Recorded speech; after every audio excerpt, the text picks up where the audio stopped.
É daqui no ar, eu aqui, você aí, nós juntos sempre, toda semana, às terças-feiras. Estamos aqui pelos canais digitais da Rádio Jornal de Indaiatuba e do É Daqui, o nosso podcast semanal. Hoje eu tenho a grata satisfação de receber aqui a Daphne Wetzger, ela que é bióloga de formação, mas apaixonada por empreendedorismo, e a gente vai falar sobre isso hoje. Daphne, é um prazer recebê-la aqui no É Daqui. O prazer é todo meu e eu estou muito feliz de estar aqui sentada com você para a gente bater esse papo. Maravilha, então vamos começar contando da onde veio a Daphne. Ela não é de Indaiatuba. Não, a Daphne ela é de Ibiúna, pertinho ali de São Roque, da Rota do Vinho. Já migrei para outras cidades, mas é ali que eu cresci, né? E região Sorocabana. Região Sorocabana. Passei minha infância em Alumínio, ali Sorocaba. Do lado, né? Mas eu cresci e fiz toda a formação ali em Ibiúna. Como é que foi essa história de você fazer biologia e depois vir para o empreendedorismo? Como é que foi essa transição aí? Como é que foi essa descoberta? Ela foi muito fluida, porque na biologia a gente pensa, vai seguir a formação docente, vai para laboratório ou vai para a parte acadêmica. E quando eu terminei a minha formação em biologia, eu fiz um mestrado em biotecnologia em Botucatu, na Unesp de Botucatu. E lá a gente tinha uma visão muito forte em expandir as fronteiras da universidade para a comunidade. E eu integrei um projeto de extensão com a Prefeitura de Botucatu e o SEBRAE para auxiliar e expandir a universidade na parte de biologia para as crianças. Foi aí que eu conheci o SEBRAE, foi aí que eu conheci o Parque Tecnológico de Botucatu, aonde é a incubadora das startups. E eu falei, nossa, tem um negócio diferente aí fora do meio acadêmico. O que será que é? Só que eles falavam uns termos muito difíceis. Startup, era network, era vamos fazer um brainstorm. Eu falei, ué, até ajustar esse vocabulário foi acontecendo gradativamente, do mestrado até a formação MBA para atender essas empresas. E aí você foi trabalhar no SEBRAE? Fui trabalhar no SEBRAE. Quando eu finalizei o mestrado, que foi sim na parte laboratorial, eu já tinha passado por esse projeto de extensão junto com o Parque Tecnológico, e o SEBRAE fazia a primeira etapa de preparação dos docentes para receber esse projeto. E aí eu integrei o processo seletivo árduo de 4 meses para poder entender esse universo até nas nomenclaturas, e poder receber qualquer demanda que aquele microempreendedor pudesse ter.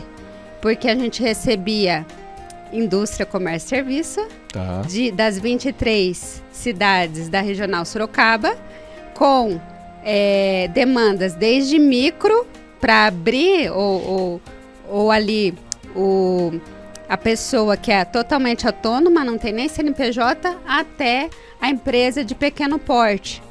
Então, o que caísse, a gente tinha que resolver. Então, foi uma escola prática que me despertou para eu entender o quê? Vou agora me especializar, fazer um MBA para atender com mais sabedoria essas demandas que estão vindo.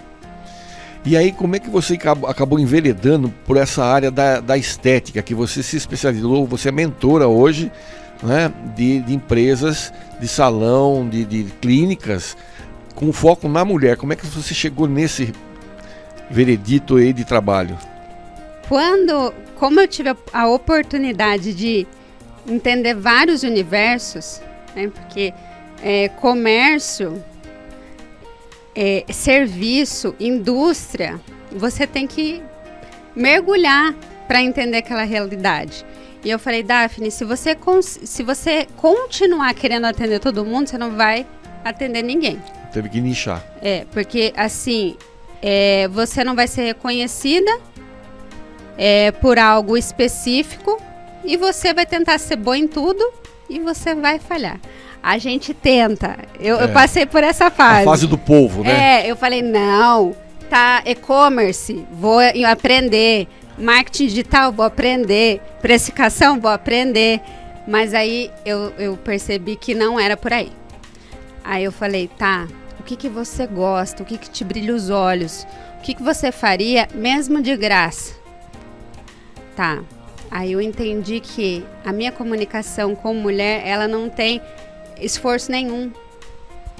Eu consigo entender plenamente o que ela está sentindo, o que ela está passando.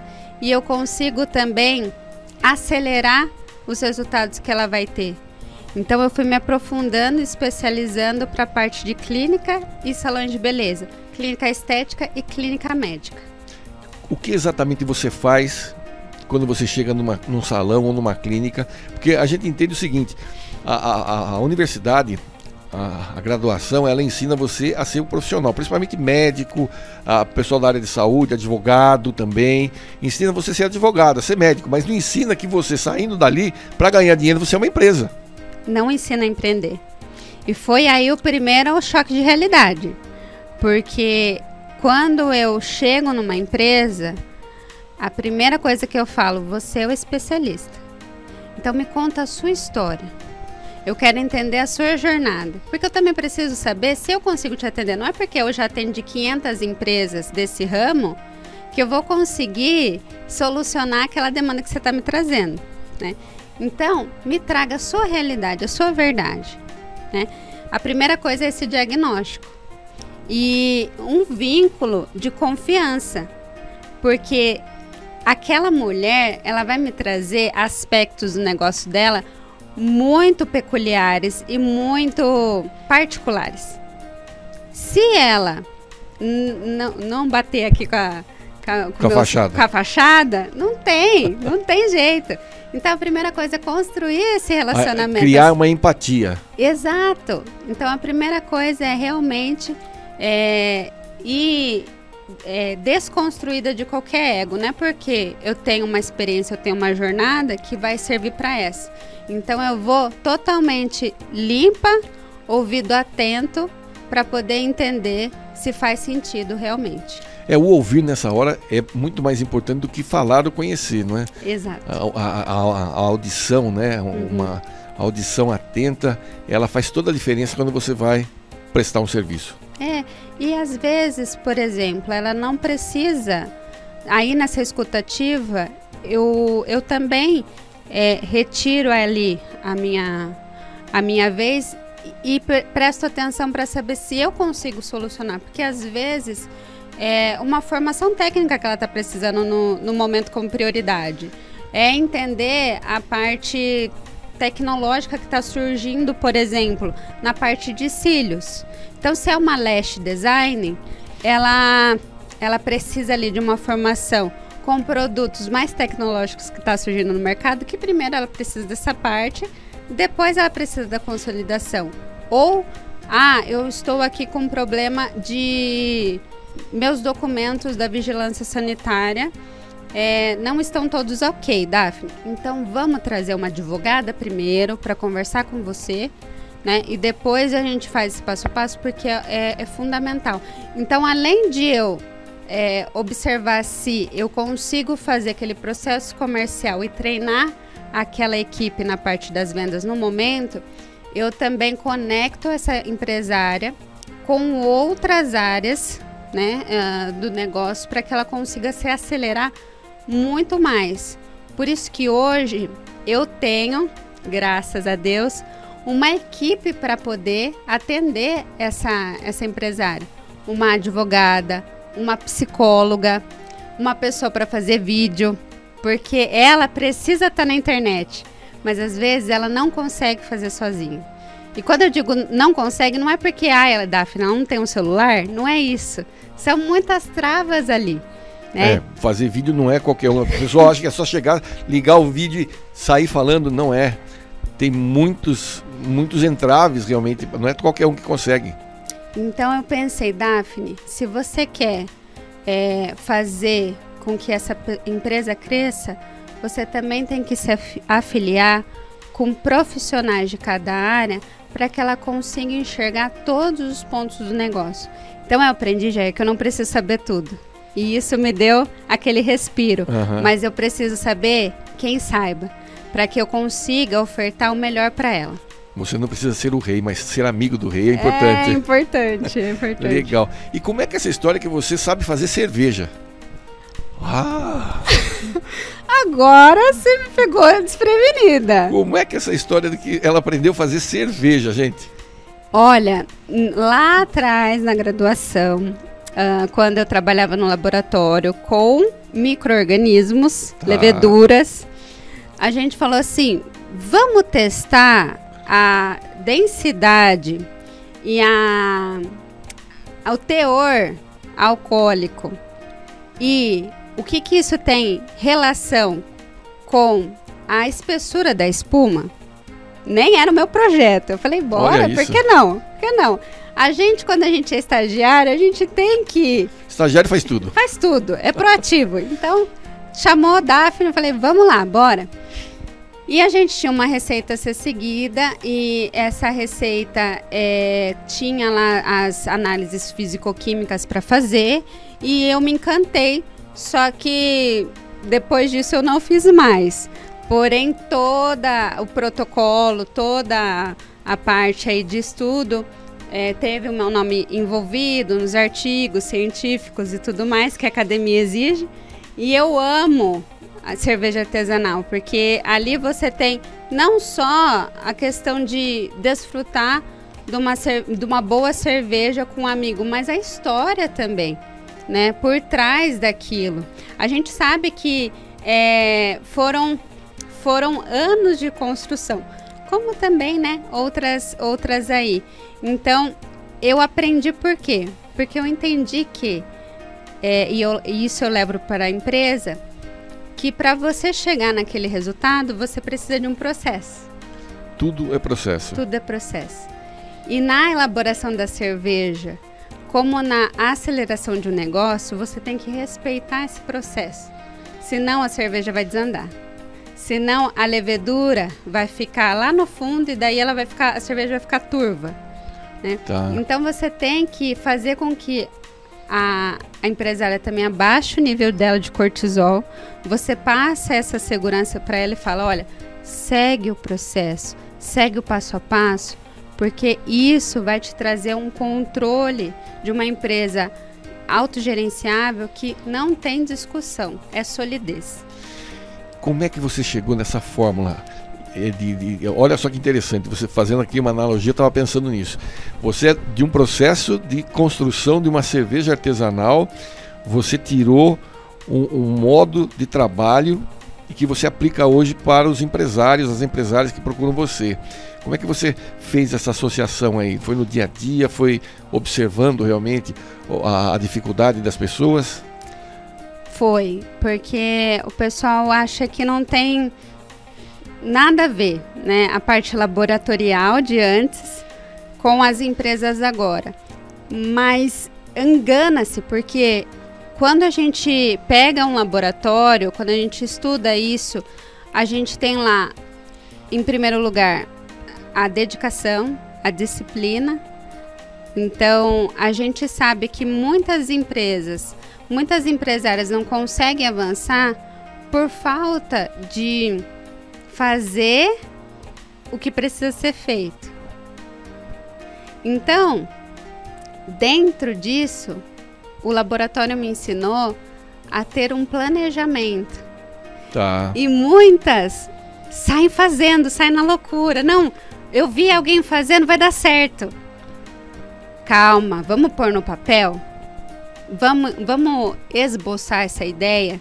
Vamos construir essa campanha que você quer fazer? Vamos precificar essa campanha aqui para saber se não está tendo prejuízo com ela, ao invés de lucro, né? Então, indicadores. Se a gente não consegue marcar, não tem como ter controle, você nunca sabe se você está ganhando ou está perdendo. Se eu for resumir e te dar uma resposta concreta e definitiva, são os indicadores, os nossos KPIs. Ele vai guiar todas as estratégias dentro de uma empresa. E isso eu trago um exemplo real. Eu estava num salão essa semana e a empresária falou para mim, nossa, Daphne, julho, é um mês ruim, porque as mães, elas ficam em casa por conta das férias, o movimento cai. Vamos ver se é mesmo um mês ruim? Abri lá o sistema dela e contabilizei quantos agendamentos ela teve no mês de julho comparado a junho. Julho foi melhor que junho.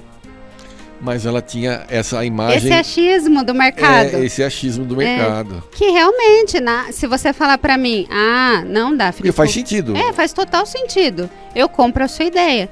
Mas no indicador eu vejo se isso mesmo faz o viés de verdade. Então, no laboratório eu falei assim, vamos metrificar? E tudo você consegue. Tudo. Desde taxa de conversão, né, que a gente tem aí na parte de venda, quantos clientes novos, quantos agendamentos, o ticket médio, até o desempenho dos parceiros, porque em clínica, em salões de beleza, a gente não está falando de prestador, a gente não está falando de funcionário CLT. É prestador de serviço, né? Exato. Se eu tenho ali um parceiro, o meu vínculo não é empregatício. O meu vínculo é de compromisso e confiança, né? Então, se você ganhar, eu ganho. Se eu ganhar, você ganha. Então... É um ganha-ganha. É um ganha-ganha. E trabalhar isso, esse KPI também com desempenho desses parceiros é interessantíssimo. E a gente consegue fazer ações de sistema de bonificação para reconhecer aquele esforço. Então, na meta, a meta não é só você pagar um comissionamento. Não é isso que eu falo dentro das empresas que eu atendo. É você também reconhecer aquele esforço. Então, eu liguei, Daphne, para 20 potenciais clientes. Nenhum eu consegui converter. Ok, a gente vai trabalhar para entender o que você está tendo ali de dificuldade. Mas você ligou para 20. Você não ficou de braço cruzado ali esperando os 20 chegar. Tá. Então, às vezes... Foi uma prospecção ativa. Ativa, exatamente. O resultado não vem, mas você teve aquele esforço. Então, eu vou falar que o seu trabalho não foi feito porque você não converteu nenhum. Vamos entender isso aí. Mas primeiro eu vou falar, parabéns, porque você ligou para os 20 e recebeu 20 nãos. Tá. Agora, vamos correr atrás desse um sim. Qual é a maior dor do pessoal que trabalha hoje nessa área? Olha, eu poderia te responder de bate-pronto que é mão de obra. Sem sombra de dúvida, mas hoje eu vou escolher uma outra resposta, tá? Porque mão de obra, ela é um problema fácil de elencar, né? Fácil de ocupar, de eu achar um culpado. Mão de obra é o meu principal desafio, meu principal problema. Todos me falam um ramo que não está passando por isso. Uhum. Então, o principal desafio hoje, eu vou trocar minha resposta e vou falar que é a mentalidade. A mentalidade? A mentalidade. Olha isso. Porque a mentalidade, ela precisa ser constantemente fortalecida. Tá. E como um músculo. É um músculo. E se eu deixo passar um dia sequer, eu já não tô conseguindo, já estou dando aí espaço para que eu veja os meus resultados de forma negativa. Nada dá certo. Aí sim eu acho os culpados. Nada dá certo. O meu parceiro que não fez, o governo, a mão de obra. Então aí, se eu não tô com a minha mentalidade, eu não trago para autorresponsabilidade. Porque se não tem no mercado aquela mão de obra, não tem. Eu não tenho controle sobre isso. Mas o que eu posso fazer? O que está ao meu alcance? O meu alcance. Aí acabou, não tem mão de obra. Então eu posso conversar com a Daphne sobre assistente de inteligência artificial para agilizar meu agendamento? Posso. Eu posso conversar com a Daphne para entender como fazer uma anamnese mais rápida? Posso. Então, eu falar mão de obra é muito raso. Até porque a mão de obra é um problema geral e de todo lugar, né? Eu vejo muito bem alguns amigos que são empresários e de vários segmentos. A reclamação latente é mão de obra. Eu me lembro que no final do ano passado eu fui fazer uma visita numa empresa aqui no município de Elias Fausto. Eles produzem 2.500 peças todo mês para a loja 100. E ele tinha 70 vagas que ele não conseguia fechar nunca.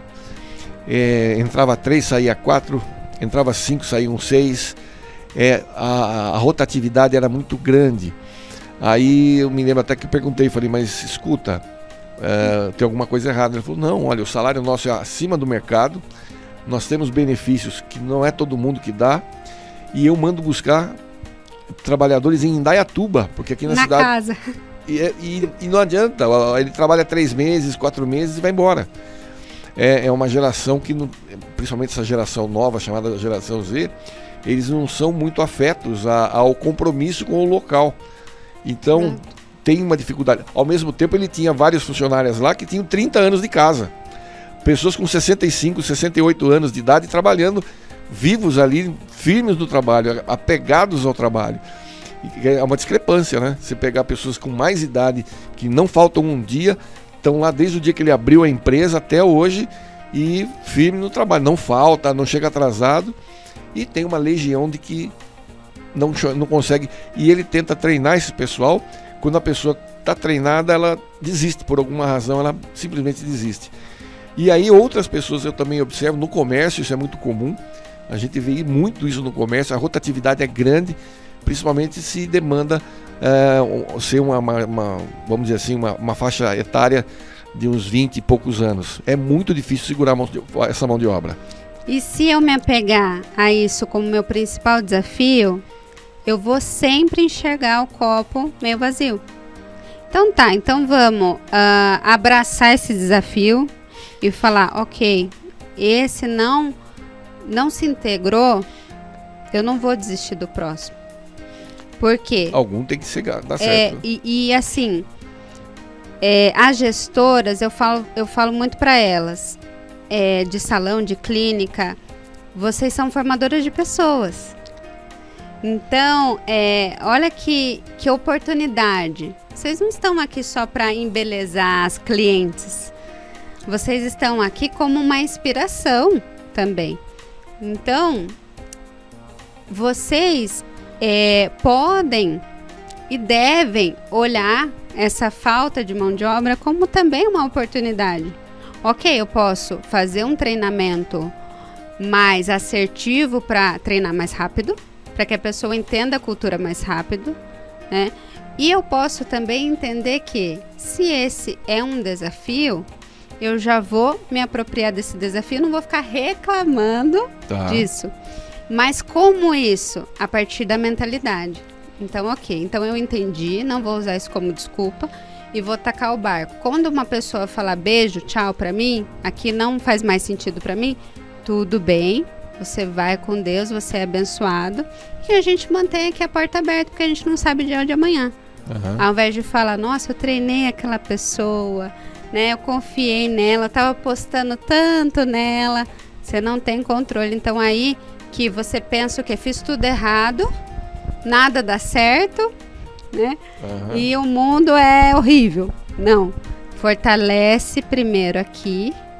Por isso também, Jair, que a equipe e o meu principal diferencial, eu já falo para você, que é um acompanhamento de terapeuta e psicóloga junto com a mentoria de vendas, para que eu fortaleça essa identidade da gestora como empresária. E você trouxe um dado interessante para mim aqui, que você falou, na minha equipe eu tenho psicólogos. E eu achei interessante isso, porque não é em qualquer lugar que você vê alguém trazer um psicólogo para um treinamento, para uma mentoria operacional de uma clínica, ou seja, de um salão de beleza. Exato, porque eu entendi isso também, falando agora do ônus da questão do laboratório. O laboratório, ele me trouxe os indicadores, ele me trouxe o protocolo, ele me trouxe a documentação. E ele também me trouxe a ferramenta. Então, eu falava, nossa, eu passei a ferramenta, eu expliquei, eu fiz o planejamento estratégico com aquela pessoa, eu fiz a jornada do cliente, eu dei as estratégias para ela fazer ação esse mês com as clientes de fidelização. Por que ela não fez? Tá. Aí Voltamos eu entendi na mentalidade. que não era a ferramenta. Eu entendi que não era o negócio, o CNPJ. Era o CPF. Aí eu falei, tá, Daphne, você vai fazer uma faculdade de psicologia? Não, porque você não dá conta. Então, vamos nos integrar? Vamos fazer com que o negócio aconteça de todas as frentes? Porque ali eu lido com pessoas. Fora os números que eu amo, eu também lido dentro desse processo com pessoas. Então, vamos fazer com que isso aconteça de todos os lados? E daí... Você integrou um psicólogo no esquema. Só alegria. Que legal, isso é muito interessante. Então, realmente é um fato diferente que eu achei muito interessante nesse seu esquema de trabalho. Quem quiser contratar a Daphne, como é que faz? Como é que ele encontra a Daphne? Principalmente, eu estou em todos os grupos de network da cidade.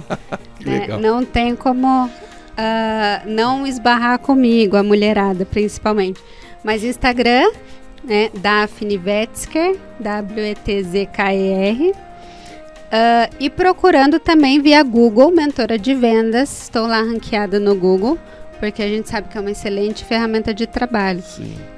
E dentro desses grupos, os depoimentos das clientes estão lá também, as provas sociais, porque elas, melhor do que a gente falar do nosso serviço. Se minha mãe falar que eu sou bonito é uma coisa, agora se outra pessoa falar que eu sou bonito é outra coisa. É outra. Então a gente entende que aqui é construção de relacionamento. Legal. Daphne, olha, foi um prazer enorme receber você no É Daqui. Obrigado pela gentileza de nos dar essa entrevista e dividir conosco um pouquinho do seu conhecimento. Muito obrigada, a honra é minha e conte comigo.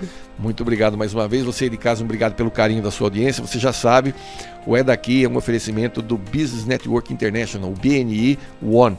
É um grupo de network que está na cidade, 50 membros, são profissionais, empresários que toda terça-feira de manhã se encontram para fazer network, para fazer negócio e falar de negócio.